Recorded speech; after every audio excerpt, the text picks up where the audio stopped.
पर कहा है कि जीटीएल इंफ्रा में तेज़ी आ गई। अब मुझे एक चीज़ बताओ, अभी थोड़ी ये जो यात्रा करता हूँ आप सभी को पता है, और उस यात्रा में अधिकतर आपके पैसे लगते हैं। मैं आपको बता रहा हूँ, जिन लोगों ने मुझे ज्वाइन कर रखा है, एक होता है इंसान, अब उसके अंदर क्या क्या खूबियाँ होती हैं तो वो उसे परख कर पता लगता है। आप इंजीनियर, डॉक्टर, वो मसले हो गए। दूसरा क्या होता है कि यहाँ पर समय समय पर अपने व्यू बदलने चाहिए। शेयर बाजार के अंदर अगर आपके समय समय पर व्यू नहीं बदले, वो व्यू कैसे होते हैं सिचुएशंस के। और मैं यहाँ गंगा आरती के लिए और अपनी कुछ काम के लिए, पूजा के लिए भी यहाँ पर आया हूँ।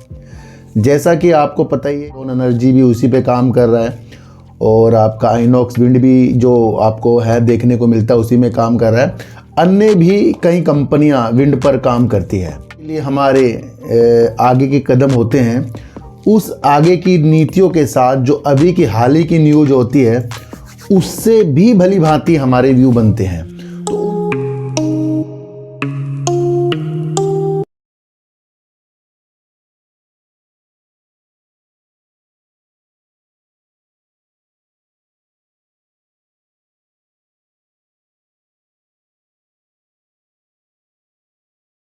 नमस्कार, मैं स्वागत करता हूं आपका अपने ही चैनल पर जिसका नाम है सार्थक बाजार से।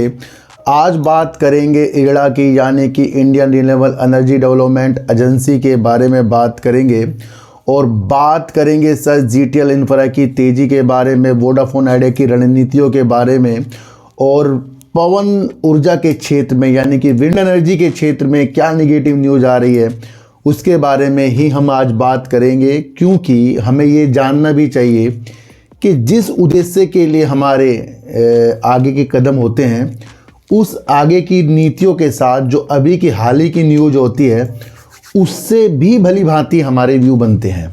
तो उन सारी दिशाओं को हमें जानना चाहिए, क्योंकि सुजलोन एनर्जी भी उसी पे काम कर रहा है, और आपका आइनॉक्स विंड भी जो आपको है देखने को मिलता है उसी में काम कर रहा है। अन्य भी कई कंपनियां विंड पर काम करती है। तो जो न्यूज़ आई है उसके बारे में थोड़ा सा आज हम समझेंगे।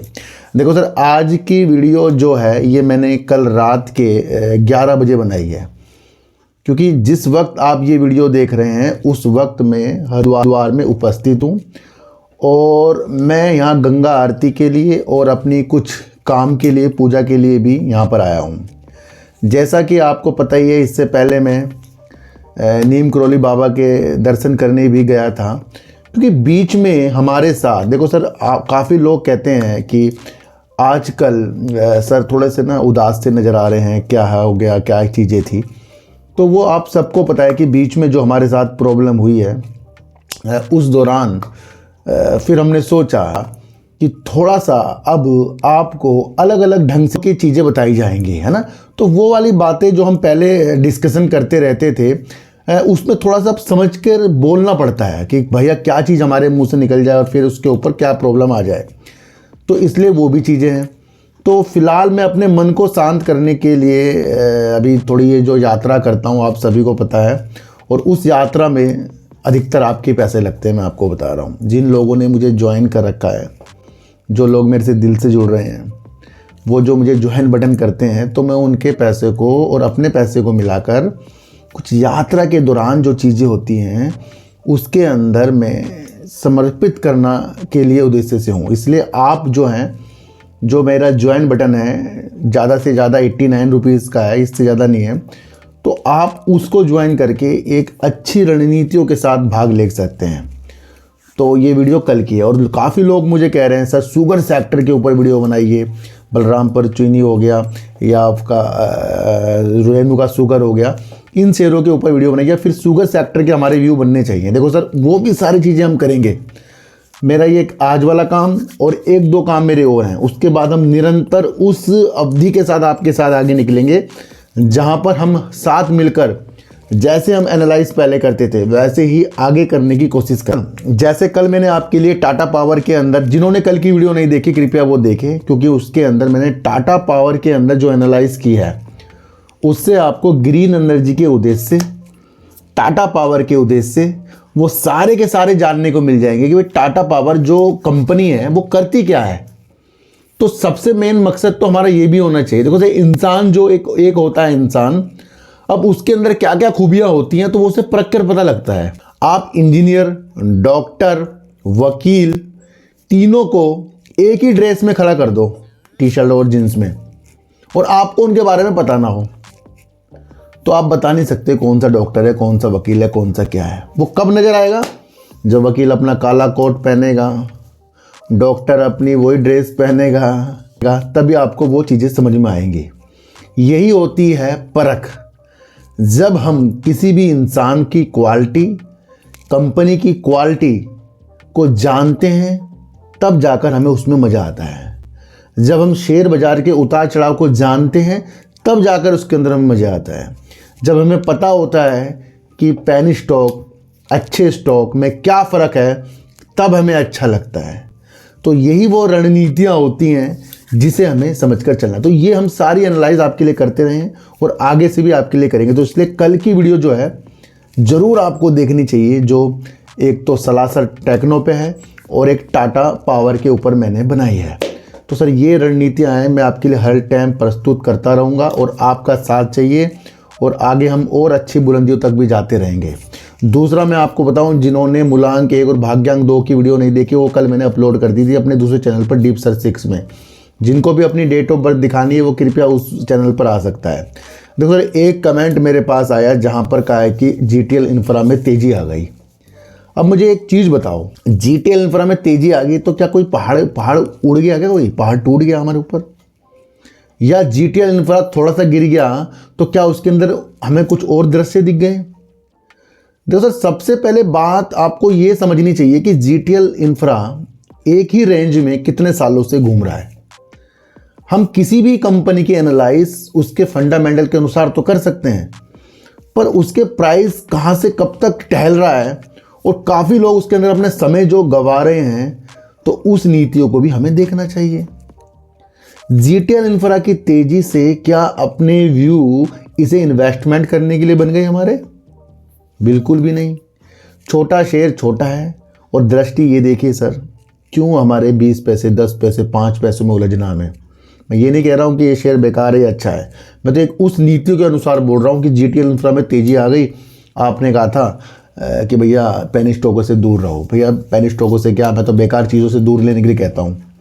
और वहाँ पर अगर आप ये इस ढंग से मुझे बताओगे, मुझे कहोगे, तो ये तो मुझे समझ में ही नहीं आ रहा है कि हम बच्चों की तरह क्यों काम कर रहे हैं कि कुछ तेज़ी देख ली तो आप गलत हो गए, कुछ गिरावट देख ली तो आप गलत हो गए। भैया मैं गलत अपने को या अच्छा अपने को साबित करने के लिए वीडियो नहीं बना रहा हूँ।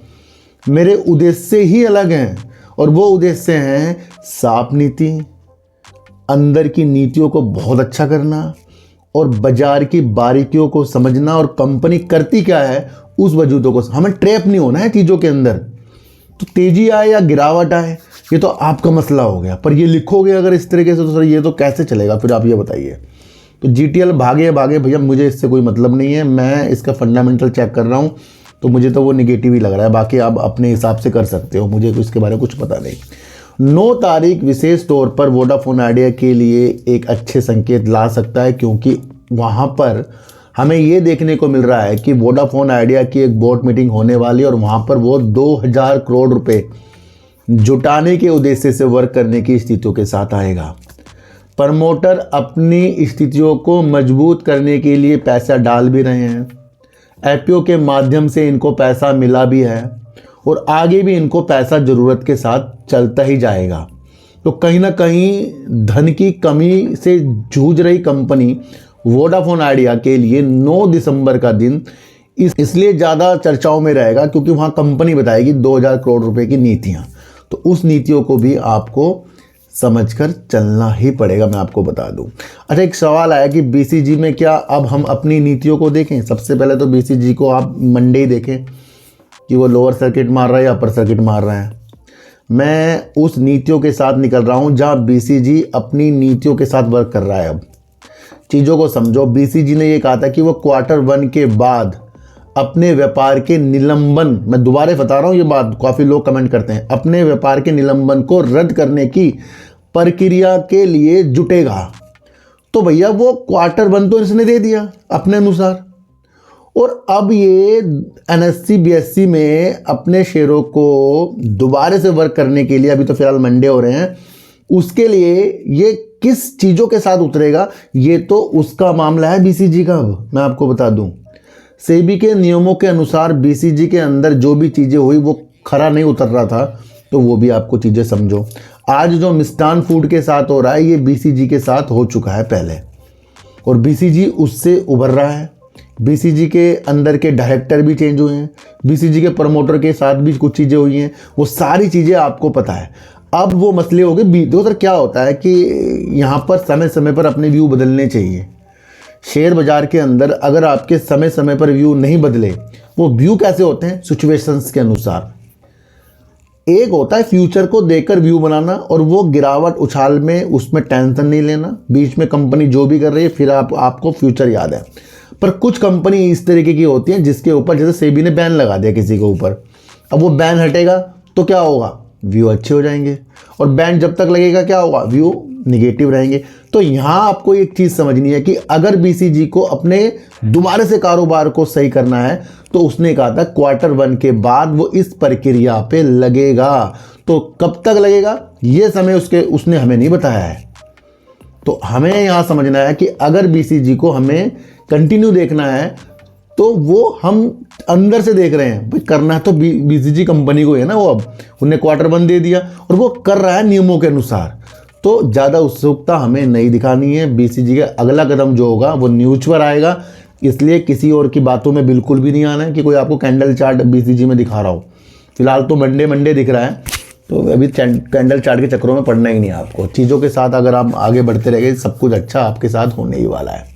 देखो सर, सुजलोन एनर्जी 86 के टारगेट दिखाने के बाद फिर कुछ दिनों में ये जो नरमी में आया, फिर इसके अंदर जो एक बड़े ग्राहक की तरफ से इसे अच्छा खासा एक बड़ा ऑर्डर भी मिला है, जहां पर ये अपनी पवन टरबाइन की ऊर्जा को ग्रीन स्टील उत्पादन के संयंत्रों के लिए बिजली मुहैया कराएगा। और वो इसको जिंदल रिन्यूएबल की तरफ से जो ऑर्डर मिला है, वो एक ऐसा संकेत दिखा रहा था कि कहीं ना कहीं देश के अंदर, चाहे वो सौर ऊर्जा हो, जल विद्युत हो, या फिर आपका पवन टरबाइन हो, तो कहीं ना कहीं स्वच्छ ऊर्जा जो है सब अपने प्लांट की तरफ लेने की इच्छुक होते जा रहे हैं।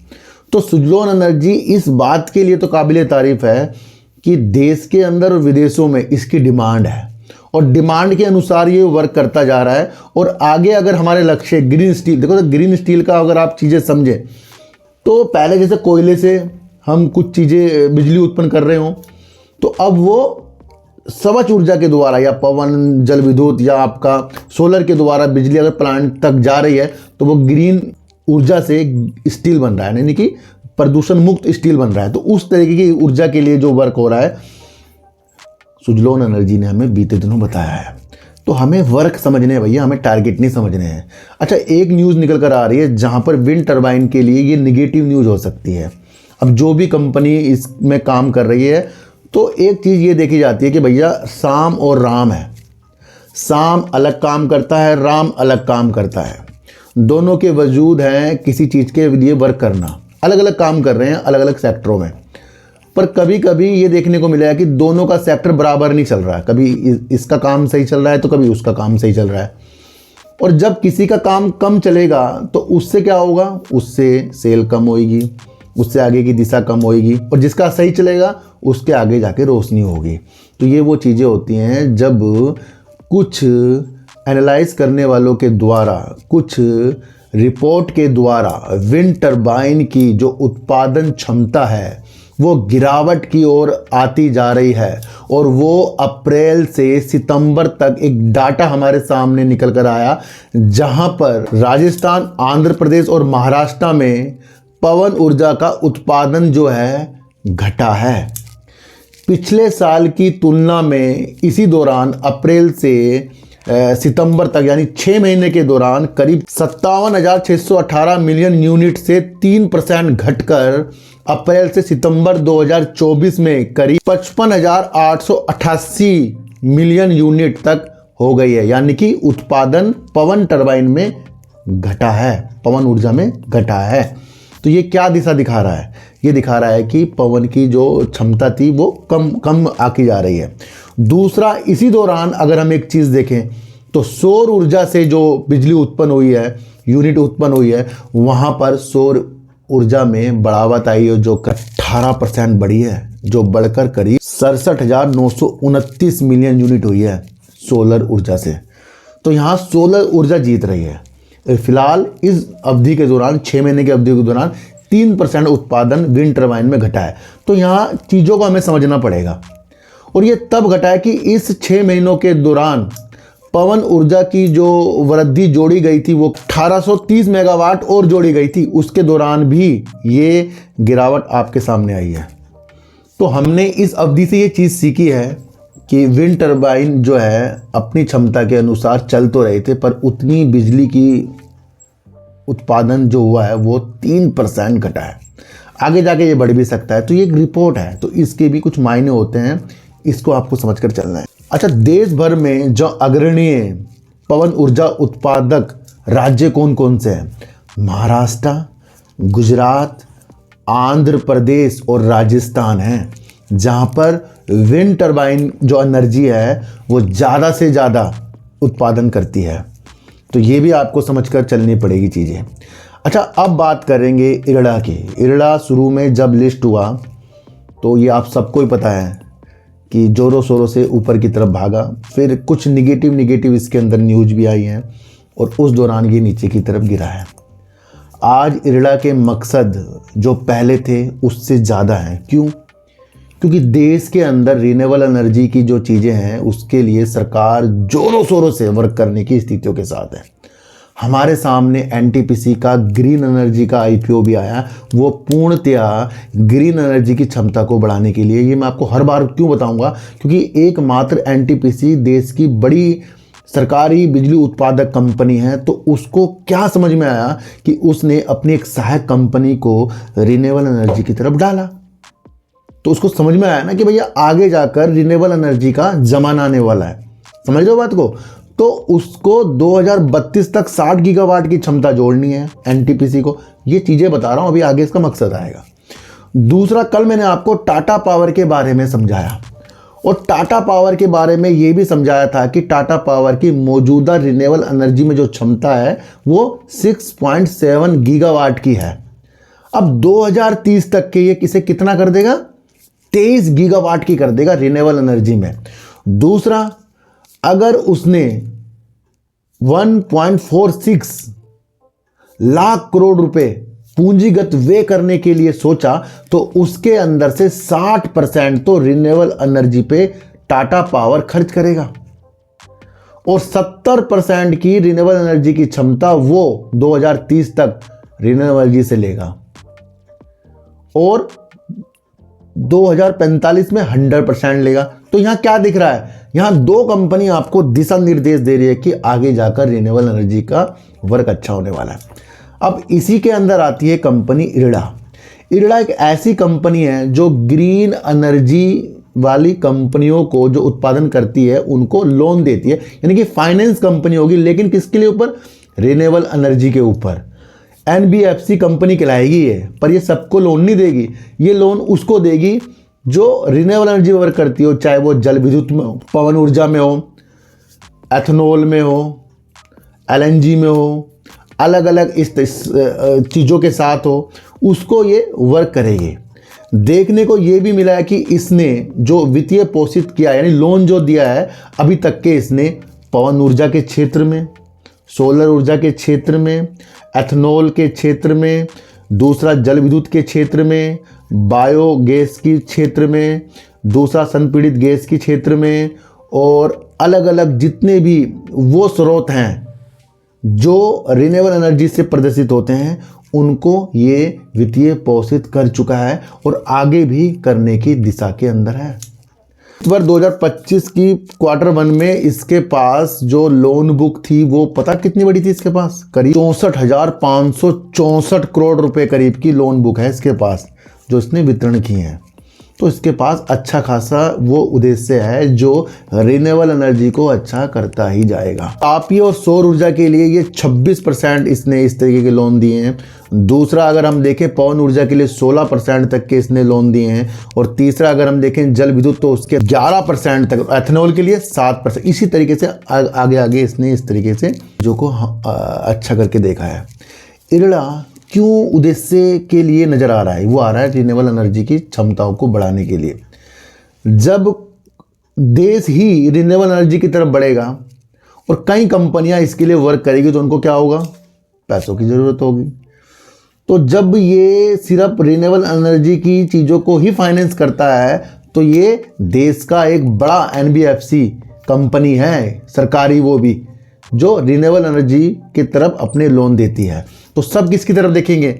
इरड़ा की तरफ देखेंगे। आनंद राठी के टारगेट क्या है? 265 रुपये करीब के टारगेट आ गए हैं इरड़ा के। अब ये नहीं कि 265 से पहले ये गया नहीं भैया, इसने हाई भी 310 रुपये करीब का लगा रखा है पहले। और लो देखें तो 73 रुपये 40 पैसे का इस कंपनी का लो है। इस वक्त कंपनी का शेयर 221 या 22 रुपये में चल रहा है। अगर आनंद राठी इसके 265 रुपये के टारगेट दे रहे हैं तो वो 221-22 रुपये से काफ़ी ज़्यादा हैं। पर जो ये एनालाइज करने वाले टारगेट देते हैं ये भैया पहले क्षमता देखते हैं, ये वजूद देखते हैं, क्या आगे जाकर थर्मल पावर की विशेषताएं ज़्यादा होंगी या ऐसे जीवाश्म से बिजली उत्पन्न होगी जो देश उससे छुटकारा पाना चाह रहा है, या फिर उससे होगी जो एक स्वच्छ ऊर्जा है। तो ये बड़े बड़े एनालाइज करने वाले चीज़ों को भापते हैं और उस चीज़ों को भापने का नतीजा है इरड़ा। इरड़ा लिस्ट ही इसलिए हुआ है कि आगे जाकर एक तो सरकारी जो भी प्रोजेक्ट होते हैं या फिर अलग अलग तरीके से जो प्राइवेट कंपनियां भी होंगी जो ग्रीन एनर्जी के लिए वर्क करेंगी तो उसको ये वित्तीय पोषित करने वाला शेयर है। बहुत अलग अलग नीतियों के साथ मैं आपको चीज़ें समझाता हूँ। मैं ये नहीं कह रहा हूँ उसको आपको खरीदना बेचना, मतलब वो बता रहा हूँ कि ये जो वर्क करता है। क्योंकि टाटा पावर जो अगर ये मंशा देख रहा है, एनटीपीसी देख रहा है, वैसे तो ओएनजीसी भी देख रहा है, उसने भी बताया था काफ़ी करेगा वो काम, आईओसी भी देख, मतलब भारत की कई कंपनियां ग्रीन एनर्जी के उद्देश्य के लिए आगे बढ़ रही हैं। तो आपको वो भी समझकर चलना पड़ेगा। सितंबर 2023 में कंपनी ने 1177 करोड़ की सेल्स कर दी थी, 285 करोड़ का कंपनी ने प्रॉफिट कर दिया था। कंपनी ने अपनी सेल्स को बढ़ाकर भैया 2024 सितंबर में करीब 1630 करोड़ की सेल्स और 388 करोड़ का कंपनी ने प्रॉफिट, यानी कंपनी ने सेल्स और प्रॉफिट निरंतर साल दर साल बढ़ाया है। और इसके पास ऑर्डर बुक कितनी है ये आपको मैंने बताया है। अगर इसका हम रिजर्व देखें तो कंपनी का रिजर्व है करीब 6648 करोड़, उधार कंपनी के अंदर करीब 54,639 करोड़ है।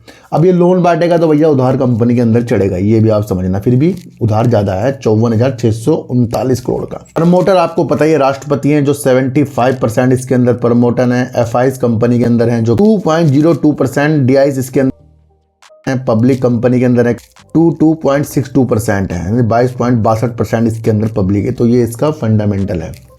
मेन उद्देश्य इरड़ा के क्या है? मेन उद्देश्य ही समझो पहले आप। मेन उद्देश्य है देश के अंदर ग्रीन एनर्जी की परियोजना के लिए उसको वित्तीय पोषित करना।